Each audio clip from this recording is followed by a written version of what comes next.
हम सबसे पहले आप सबका धन्यवाद करते हैं कि हमने आप लोगों को बुलाया बातें करने के लिए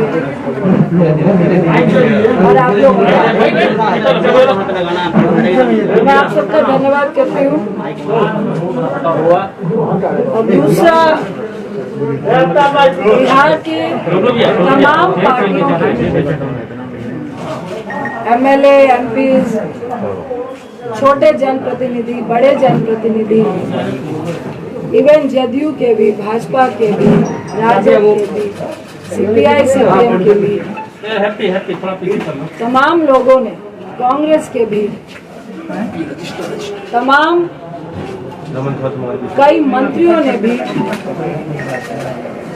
जो सपोर्ट किया पप्पू जी को, उसके लिए मैं उन सबका धन्यवाद करती हूँ। तीसरी बात, बहुत राजनीतिक लोग भी चाहते थे कि आज की प्रेस कॉन्फ्रेंस में हम लोग भी साथ आपके खड़े हो। मैं उन सब से माफ़ी चाहती हूँ, क्योंकि मेरा मकसद आज भी अभी तक राजनीति खेलने का नहीं है। ये महामारी का वक्त है, इसलिए मैं उन सब से माफ़ी चाह रही हूँ, क्योंकि सत्ताधारियों को ऐसा कुछ भी मैं महसूस नहीं कराना चाहती जिसकी आड़ में वो लगे हुए हैं। ये महामारी का वक्त है, लोगों को बचाने का वक्त है, इसलिए मैं माफ़ी चाहूँगी कि मुझे ये प्रेस कॉन्फ्रेंस को राजनीतिक लोगों के साथ नहीं करना है। मैं उन सब का धन्यवाद करती हूँ कि जो तहे दिल से पप्पू जी के साथ है। सही मायने में देखिए, लोग पप्पू जी के साथ इसलिए नहीं खड़े हैं कि अभी 4 दिन में चुनाव हो रहा है या कुछ ऐसा होने वाला है, क्योंकि बहुत बड़ी पार्टी है। आज इसलिए खड़े हैं लोग क्योंकि महामारी चल रही है, पैंडेमिक चल रहा है, दूसरी लहर चल रही है और कईयों की जानें जा रही हैं। सब लोग भयभीत हैं और उस भय में हम और आप एक दूसरे का सपोर्ट बन रहे हैं।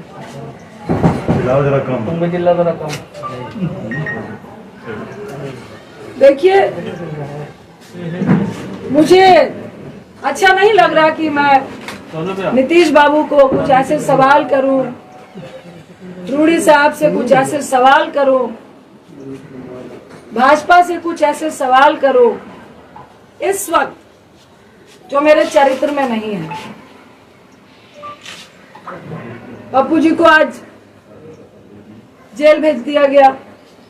क्यों भेज दिया गया? किस लिए भेज दिया गया? ऐसा क्या उल्लंघन किया था? ऐसा कौन सा अपराध था? 32 साल पुराना केस, सुबह 9 बजे से घर से लेकर गए हैं। पहले बोला लॉकडाउन का उल्लंघन है। भाई, दिल्ली में लॉकडाउन का उल्लंघन, अगर आपने मास्क नहीं पहना है 500 रुपए का पर्ची काट के आपको वार्न करके भेज देते हैं। ये होता है लॉकडाउन का उल्लंघन। अगर आप ब्रैकेटिंग के पास है, जाना चाह रहे हैं, आपके पास कोई सर्टिफिकेट या आप किस लिए जा रहे हैं नहीं है, तो आपको 1000 रुपये 2000 रुपये का चालान है। लॉकडाउन का उल्लंघन वही होता है। उनको लगा कि अब लॉकडाउन का उल्लंघन से तो बात नहीं बनेगी। तो ये कौन लोग थे, किनके इशारे पे हुआ? नीतीश बाबू, अगर आप इतने कमजोर और असहाय महसूस कर रहे थे तो भैया हम लोग को भी फोन करके बता देते कि भाई मैं मजबूर हूँ, बहुत कम विधायक आए हैं और भाजपा का सिर्फ बिहार में नहीं पूरे देश में गुंडा राज चल रहा है। जो वो चाहते हैं वो ही करते हैं। सत्ता में अगर आप हैं तो वो चोर नहीं है, अगर आप सत्ता में नहीं है तो आप चोर हैं। मुझे तो परेशानी के साथ हंसी भी आ रही थी कि ना चोर को पकड़ूंगा ना चोरी को पकड़ने दूंगा, ना मैं खुद काम करूंगा ना किसी को काम करने दूंगा। देखिए, मुख्यमंत्री साहब, ये किसी पर छींटाकशी का वक्त नहीं है और मुझे आपसे कोई निजी दुश्मनी नहीं है। मैं तो आपसे ये पूछना चाहती हूँ कि आपको आखिर हो क्या गया है, इतने अपंग क्यों हो चुके हैं? ऐसी कौन सी चीजें हैं जिसके दबाव में आप वो सब कुछ कर रहे हैं जो बिहार को गवारा नहीं है? क्या बालिका गृह कांड है? क्या आपकी बहुत सारी फाइलें हैं? क्या आपके केस है? नीतीश बाबू, मेरा मन नहीं है लेकिन बताइए, 91 में आप पे हत्या का केस हुआ, 2011 में आपने उसको रफा दफा किया, और हम भी चाहते हैं, हम भी समझते हैं कि राजनीति में केसेस होते हैं, कानून अपनी कार्रवाई करता है। 89 पे पप्पू जी पे केस हुआ, अभी वो तीनों लोग जो इस कांड का सूचक था, जो जिसने बोला कि मेरा किडनैप हुआ और जो गवाह था, उन तीनों का वीडियो चल रहा है कि ये केस फर्जी है। 32 साल पुराना केस आपको इस महामारी के वक्त याद आया, क्यों? इसी में सारी बातें छुपी है। रूडी साहब, क्या बोलूं, मुझे तो एक शब्द नाम लेने का मन नहीं कर रहा, और मैं उनसे ये सबसे पहले मैं आपके माध्यम से उनसे पूछती हूँ कि आपका राजनीतिक इतिहास क्या है? आप राजनीति में कैसे आए, क्या संघर्ष किया? मैं पूरी बात रूडी जी नहीं बताऊंगी। आप पायलट थे, आप कैसे क्या किए, किनको नौकरियां दिलाइया, किसके आशीर्वाद से आप राजनीति में आए, कैसे मंत्री बने, और आपके घर में उत्तराखंड में फार्म हाउस से लेकर, बिहार से लेकर, दिल्ली से लेकर, कहां कहां पे जितने भी स्टाफ हैं, रूडी साहब आप ही बता दीजिए, सैलरी कहां से उठाते हैं? जो कॉन्स्टिट्यूशन क्लब में आपको इंचार्ज बनाया गया, वहां पे कितना घोटाला हुआ वो आप ही बताएंगे। वहां कितने स्टाफ हैं और कितने काम कर रहे हैं और कितने आपके यहाँ पे काम कर रहे हैं वो भी आप ही बताएंगे। आप स्किल इंडिया के मिनिस्टर थे, मोदी साहब ने आपको क्यों हटाया वो भी आप ही बताएंगे। एम्बुलेंस के ड्राइवर को स्किल इंडिया के तहत आपको ट्रेनिंग देनी थी, क्यों नहीं दी वो भी आप ही बताएंगे। मेरा तो सवाल इतना है कि जिनके घर पत्थर शीशे के हों, और वैसे लोगों को पत्थर मत मारिए जो सड़क पे पहले से खड़ा है। इतना आसान नहीं होता है, ये कोई ड्रामा या नाटक नहीं चल रहा है कि हम पिक्चर खिंचाने के लिए लाशों के ढेर पे जा रहे हैं, फोटो खिंचाने के लिए शमशान घाट में जा रहे हैं, फोटो खिंचाने के लिए अस्पताल अस्पताल घूमने का काम कर रहे हैं। ये मजाक नहीं है।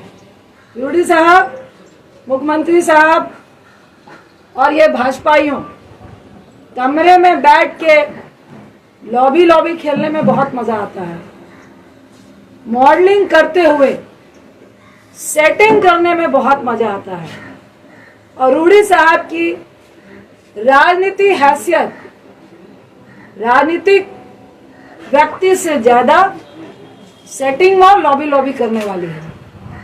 आज उसी के बल पे जिस तरह आपने पप्पू जी को जेल भेजने का काम किया है, भाई वो तो सड़क पे खड़े थे, अपनी मौत का कफन बांध के परिवार को, पत्नी को, बच्चे को, तमाम लोग को छोड़ के पहले ही अपनी जान देने के लिए खड़े थे। आपने उनको जेल भेज दिया, डरा दिया आपने। कितना डराएंगे?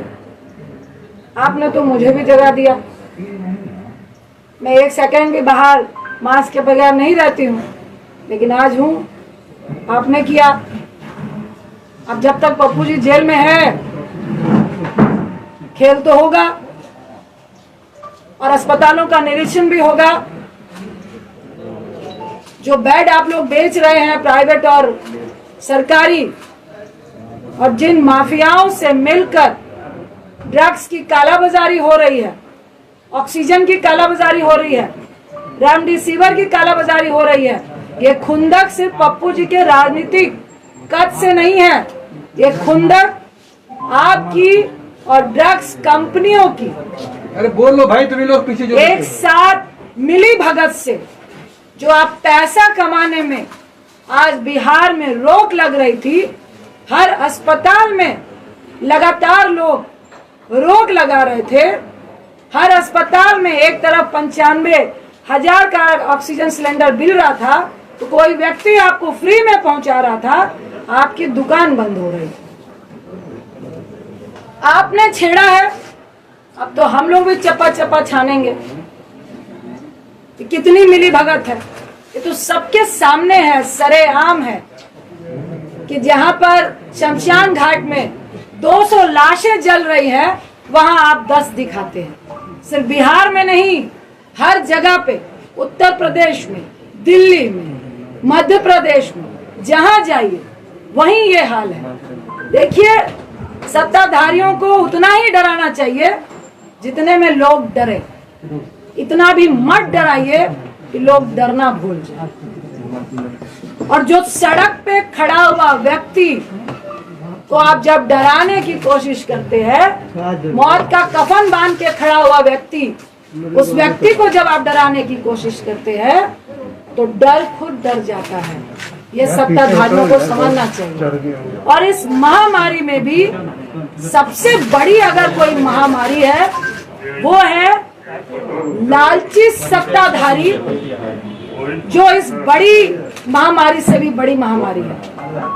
वैसे लोग जो आज सत्ता में विराजमान है, जो जनता को मरते देखकर कीड़े मकोड़े समझते हैं और खुद को उनको मारने वाली दवाई समझते हैं। मुख्यमंत्री साहब, आप और आपका गैंग और ये भाजपाई आज जनता को महामारी में कीड़े मकोड़ों की तरह मारने वाली आप लोग दवाई बने हैं। महामारी से अगर 10 लोग मर रहे हैं, पर आपके कारण 500 लोग का आंकड़ा जो हो रहा है, वो आप लोग के कारण हो रहा है, वो आपकी दी हुई असुविधा के कारण हो रहा है, वो आपकी अव्यवस्था के कारण हो रहा है। पप्पू जी का क्या दोष था? आपके तमाम सरकारी अस्पतालों का निरीक्षण, जिसमें आप रूम में बैठ के मास्क लगाकर जूम से बता रहे हैं कि 25,000 रेमडेसिविर है, इतने ऑक्सीजन सिलेंडर है, इतनी दवाइयां हैं, इतने बेड हैं, इतने वेंटिलेटर हैं। क्या आपने ये बताया कि कितने वेंटिलेटर काम कर रहे हैं? अरे मेरी ही कंस्टिट्यूंसी में 6 वेंटिलेटर है, पर मैं राजनीति नहीं कर रही थी। लेकिन इसका यह मतलब नहीं, जो कह रहे थे कि मधेपुरा और सुपौल की खबर लीजिए, आपको डाटा दूं क्या? वहां पे कितने ऑक्सीजन सिलेंडर है, कहां कहां क्वारंटाइन सेंटर है, और कितने आपके वेंटिलेटर चल रहे हैं, और कौन लोग वहां पे जा रहे हैं। अरे आपके पास तो डॉक्टर और नर्स भी नहीं है जो ये बता सके कि ऑक्सीजन देना कैसे है। आपने 120 रेमडेसिविर दिए हैं, आपने 250 ऑक्सीजन सिलेंडर दिए हैं। हमने पूछा सिविल सर्जन को, भाई साहब 500 लोगों को ऑक्सीजन लगेगा तो क्या करेंगे? तो मैडम दरभंगा में बैकअप है। तो हमने कहा व्यक्ति मरेगा तब तक आप लेकर आएंगे, आप मुंह मत खुलवाइए। और हम लोग सिर्फ मुंह इसलिए नहीं खोल रहे हैं कि लोग पैनिक नहीं हो, लोग नहीं डर, लोग भयावह नहीं हो। क्योंकि जिसका 95 भी ऑक्सीजन होता है, अगर उसको ये मालूम चल जाता है कि अस्पताल में ऑक्सीजन सिलेंडर नहीं है, उसका ऑक्सीजन लेवल वहीं से 90 और 88 चला जाता है। इस दर्द के कारण आपकी बातों को नहीं बोल रहे, इस दर्द के कारण आपसे हम लोग बात नहीं करना चाह रहे थे। लेकिन आज जिस तरह की स्थिति आपने पैदा की है, तो नीतीश बाबू आपको भी जवाब देना पड़ेगा, रूडी जी आपको भी जवाब देना पड़ेगा। और ये कौन सा मंत्रालय है जो फेलियर के नाम से, कौन से लोग हैं, कौन से ब्यूरोक्रेट्स हैं जिनको आपने कभी अपना ओएसडी बनाया, फिर उनको मंत्री बनाया, और आज वो सबकी मिली भगत से उनकी दुकान नहीं बंद हो जिसके लिए आप मुंह बंद कराना चाहते हैं। अरे कितनों का मुंह बंद कराएंगे? और शर्म आनी चाहिए, और थोड़ा डरिए। आप पप्पू जी को जेल में बंद कर देंगे तो क्या लोगों को मरने देंगे? आपकी ये मंशा है कि लोग मरे और हम तमाशा देखें? गोल्फ के मैदान में गोल्फ खेलते हुए कि भाई स्थिति बहुत पैनिक है, मुझे तो बहुत डर लग रहा है, आई एम वेरी सेफ कहने में बहुत मजा आता है। मोदी साहब आप भी आइए, जो सेंट्रल में चुप्पी साध के बैठे हैं, ये आपके ही क्रियाकलापों का प्रेरणा है जो आज आपके लोग कर रहे हैं। पहले जब सेकेंड लहर आई, दूसरी लहर आई, तो आप सत्ता के जुनून में, जीतने के जुनून में इतने पागल थे कि हमारे देश में ये जो महामारी की आपदा है, ये प्राकृतिक आपदा से ज्यादा WHO और पूरे वर्ल्ड के कंट्री का ये कहना है कि 90% हमारे देश की जो आपदा है वो मैन मेड है। आपके प्रधानमंत्री, आपके सत्ताधारियों ने इसको जबरदस्ती फैलाने का काम किया है, लोगों को मारने का काम किया है। और आपको शर्म नहीं आ रही कि उस बीच में अगर कुछ लोग अपनी जान की परवाह किए बगैर आपकी मदद करना चाहते हैं तो आप जेल जेल खेल रहे हैं, आप राजनीति खेल रहे हैं, आप लॉबी खेल रहे हैं। देखिए, मुझे लॉबी खेलने का कोई शौक नहीं है, ना इस वक्त राजनीति खेलने का शौक है, और ना ही जो खेलेगा उसको खेलते देते रहने का, देखने का शौक है। देखिए, जो चौराहे पे है वो तो रहेगा, जो डर रहा है वो इस बात को समझे कि जल्द से जल्द अगर पप्पू जी की रिहाई नहीं हुई और ये ड्रामा चलता रहा तो बहुत जल्द आपको भी मुख्यमंत्री आवास से निकलना पड़ेगा, आपके मंत्रियों को मुख्यमंत्री आवास से निकलना पड़ेगा और चौराहे में खड़ा होना पड़ेगा और जवाब देना पड़ेगा। ये दिल्ली में बैठ के जूम से काम नहीं चलेगा। अगर आज आप फर्जी केस में पप्पू जी को जेल में डाल के ये जो प्रशासन और डॉक्टर का खेला खेल रहे हैं, 3 दिन से उनको पटना से मधेपुरा, मधेपुरा से वीरपुर, और अभी प्रशासन और डॉक्टर के सूत्रों से हम बता रहे हैं कि उनको दरभंगा आप भेज रहे हैं, और उसमें डॉक्टर बोल रहे हैं कि हमने लिखा है कि higher medicine, higher doctor facility की रिक्वायर। अब प्रशासन जाने की उनको कहाँ भेजना है, प्रशासन कह रहा है कि डॉक्टर जाने की उनको कहाँ भेजना है। अरे आपका तो एक भी हॉस्पिटल में ऑक्सीजन सिलेंडर नहीं है।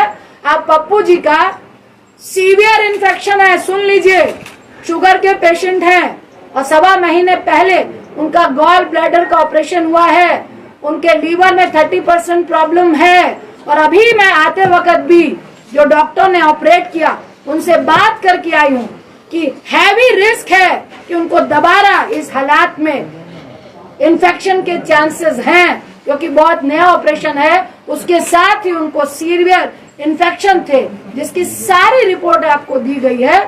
मैं फिर आपको आगाह करूंगी कि ये खेला बंद कर दीजिए, ये राजनीति बंद कर दीजिए, उनको रिहा कीजिए, और आपके जेल के अंदर वो पॉजिटिव होके आएंगे तो ना मैं माफ करूंगी ना आपको जनता माफ करेगी। और सिर्फ माफी से काम नहीं चलेगा। अगर चंद दिन के अंदर, 2 दिन के अंदर पप्पू जी रिहा नहीं होते हैं और आप ये डॉक्टर और प्रशासन का खेल खेलते हुए उनको हर दिन गाड़ी में 4-4 लोगों के साथ बैठा के जो घुमाने का आप काम कर रहे हैं, तो आप भाजपाई लोग भी सुन ले, मुख्यमंत्री साहब भी सुन ले। रूडी साहब, आपकी जो एम्बुलेंस घर में थी वो सरकारी खजाना था, और एक तरफ लोग 12,000 रुपए पर किलोमीटर एम्बुलेंस के लिए दे रहे थे और तब भी नहीं मिल रही थी। मैं अनशन में बैठूंगी जब तक आपको जेल के अंदर नहीं कर दिया जाएगा। ये खेला खेलना बंद कर दीजिए, ये गंदी राजनीति महामारी के वक्त बंद कर दीजिए। आज मैं फिर कह रही हूँ कि मुख्यमंत्री साहब फोन कीजिए, अगर आपको लगता है कि कोई मदद करने में राजनीति कर रहा है मुझे फोन कीजिए, पप्पू जी को फोन कीजिए और बताइए कि पप्पू जी मदद कीजिए, महामारी है, हम सब मिलके काम करेंगे। लेकिन ऐसे मत कीजिए जहां आपको लग रहा है राजनीति हो रही है। हम आपको सहयोग देने के लिए तैयार हैं। फिर आपको आगाह कर रही हूं, इस महामारी में राजनीति मत कीजिए, किसी की जान मत लीजिए।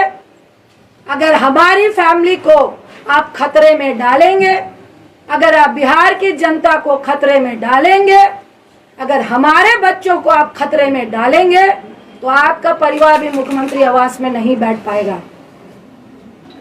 आपका बेटे की मैं रिस्पेक्ट करती हूँ, भूल हो गई, आपका पूरा परिवार नहीं है, लेकिन मैं टिप्पणी नहीं करूंगी। भाजपाइयों का परिवार है, जो मॉडलिंग करते हैं उनका परिवार है, और मुझे सबके परिवार के लिए दया है और सबके परिवार की फिक्र है। इसीलिए हम लोग चुपचाप बैठे थे, इसीलिए आज मेरा बेटा यहाँ नहीं आया, क्योंकि मैंने अपना रिस्क लिया, उसका नहीं लिया कि बेटा रुक जाओ, पैंडेमिक चल रहा है। और ये बहुत गुंडई राज वाले लोग हैं, किसी की परवाह नहीं है। जब जनता को ये कीड़े मकोड़े समझते हैं तो हम लोग की क्या औकात है।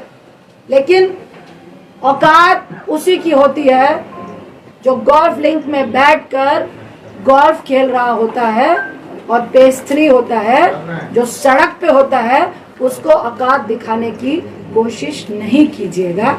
मैं इतना ही क्या कि मुख्यमंत्री साहब, अब ये राजनीति बंद कर दीजिए।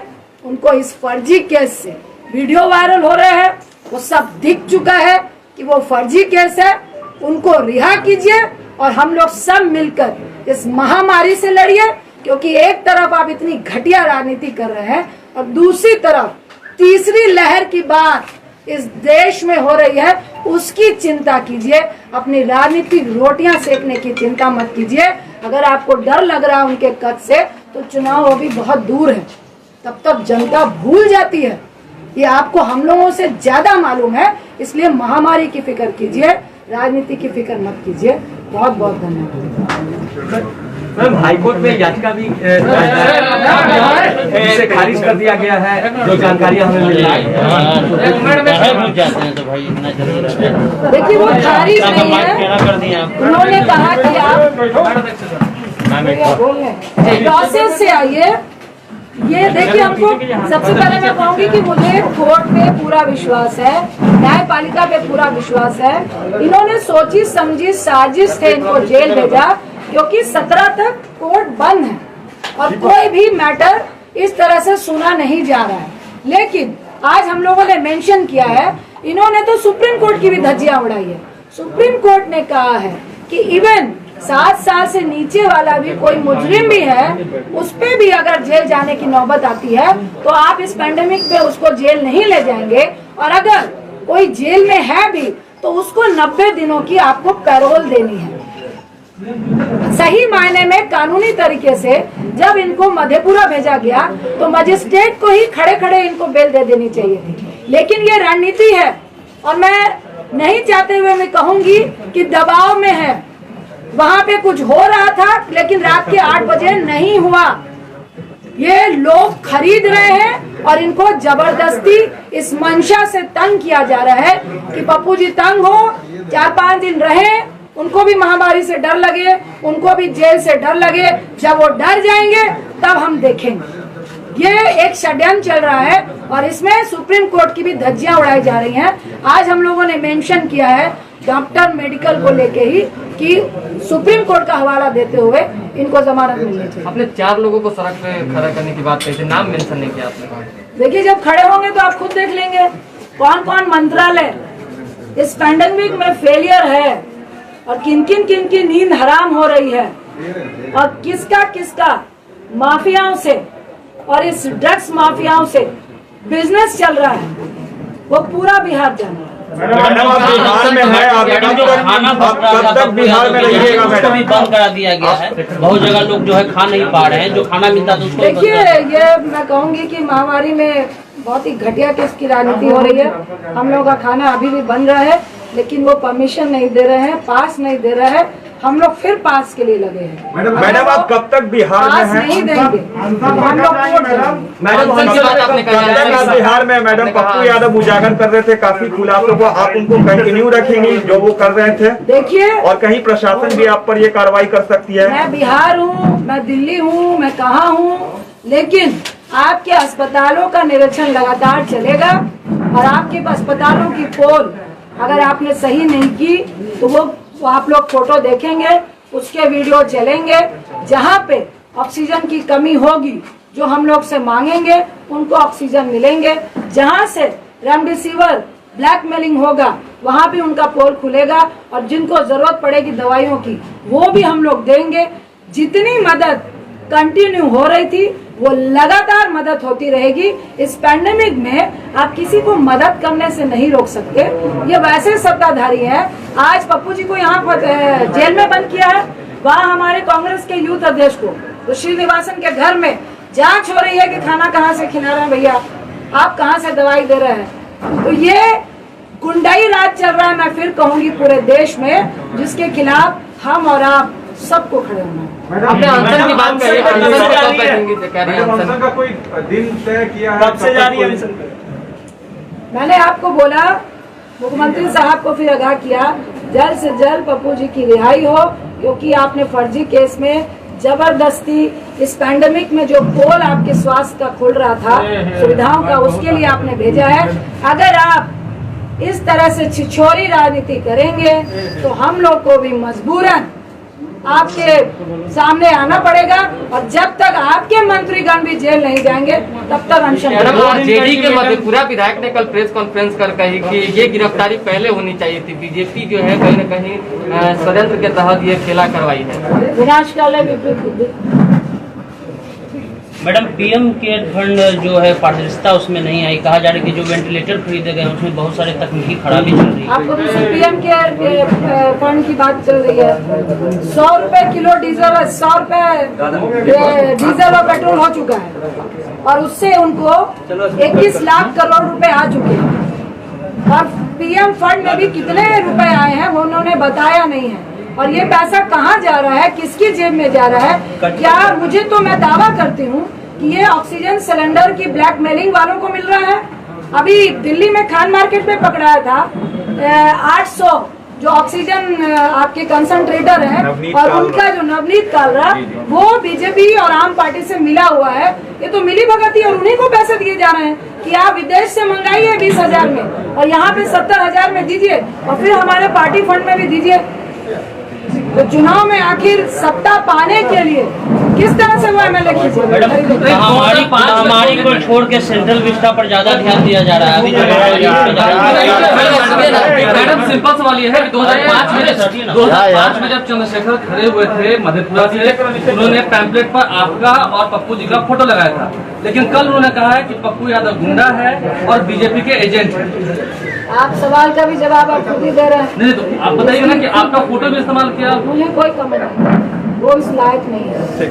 मैडम जिस तरह से पप्पू जी लगातार सरकार के खिलाफ उद्भेदन कर रहे थे, क्या रजिंदर रंजन जी अभियान प्रकाश करके इसी तरह का पप्पू जी का जो कार्य था वो संभालेंगे? देखिए, मैं इस पैंडेमिक में तमाम बिहार वासियों के साथ हूँ और ये दुर्व्यवस्था जो स्वास्थ्य में है उसके साथ हूँ, जो हमारा सिस्टम फेलियर है उसके साथ हूँ और लगातार खड़ी हूँ। इसके लिए मुझे कोई नहीं उम्मीद, आरजेडी से कोई उम्मीद?